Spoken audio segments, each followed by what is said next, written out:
குழந்தைகளுக்கு நித்திரை ரொம்ப முக்கியங்க. அதுவும் நம்ம குழந்தைகளுக்கு நித்திரை ரொம்ப ரொம்ப முக்கியம்.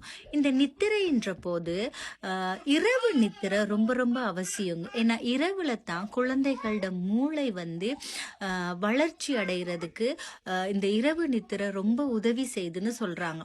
அதே நேரங்க நம்ம பேரண்டிங்ல அதாவது பிள்ளை வளர்ப்புல வந்து எப்படி ஆரோக்கியமான உணவு பிள்ளைய வளர்ச்சி அடைகிறது, பிள்ளையோட மூளை வளர்ச்சிக்கு, பிள்ளையின் உடல் வளர்ச்சிக்கு உதவி செய்தோ அதே அளவிலான ஒரு பங்கு தாங்க இரவு நித்திரை பிள்ளையின் வளர்ச்சியில வந்து ரொம்ப ஒரு பெரிய பங்களிக்குது. இதில் நம்ம விடுற மிஸ்டேக் என்னன்னா, அதுவும் பொதுவாக நான் அந்த வெளிநாட்டில் பெற்றோரை பார்த்துருக்குறேன். லேட்டாக நித்திரை கொள்வது. அதாவது சில வீடுகளில் வந்து அப்பா வேலைக்கு போயிட்டு லேட்டாக வருவார், 10 மணி 11 மணிக்கு வருவார். நாள் முழுக்க பிள்ளை அப்பாவை பார்க்கல, அப்பாவை பார்த்துட்டு தான் நித்திரை கொள்ளணும், தந்தை பாசத்துக்கு பிள்ளை ரொம்ப தவிக்குதுன்னு சொல்லி இந்த பெற்றோர் என்ன செய்கிறாங்க, என்னை பொறுத்த வரைக்கும் இது தவறான ஒரு விஷயங்க. நான் யாரையுமே குறை சொல்லணும்னு சொல்லலை, பட் இது ரொம்ப தவறான விஷயம். இந்த பாசம்ன்ற பெயரில் வந்து பிள்ளைகளோட நித்திரையை வந்து பிள்ளைகளோட வளர்ச்சியில் நம்ம ஒரு பெரிய ஒரு தடையை விதிக்கிறோம்.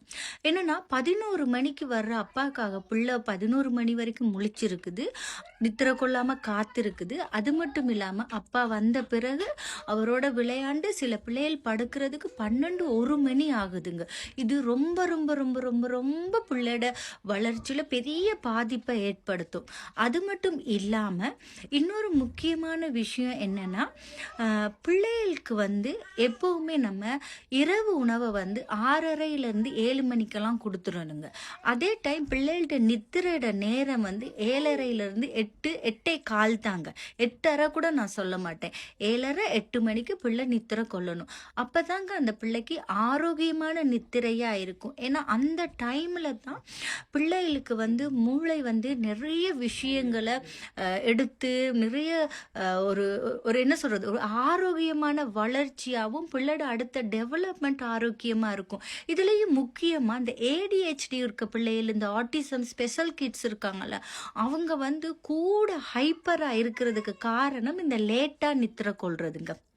ஸோ இந்த லேட்டாக நித்திரை கொள்றதுனால அவங்களோட மூளை வந்து எப்போவுமே ஒரு பதட்ட நிலை இருக்கும், ஒரு பேலன்ஸ் ஆகாது. ஏற்கனவே கெமிக்கல் ரியாக்ஷன்னால தான் அவங்க மூளை வந்து ஒரு பதட்ட நிலையில் இருக்குது, அவங்க ஹைப்பராக இருக்காங்க.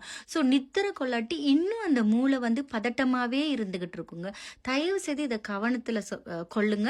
ஏதாவது டவுட்டாக இருந்தால் என்னுடைய கண்டெக்டை நான் இந்த வீடியோவில் போடுறேன், நீங்கள் எனக்கு கால் பண்ணி இல்லை மெசேஜ் பண்ணி தெரிஞ்சுக்கோங்க.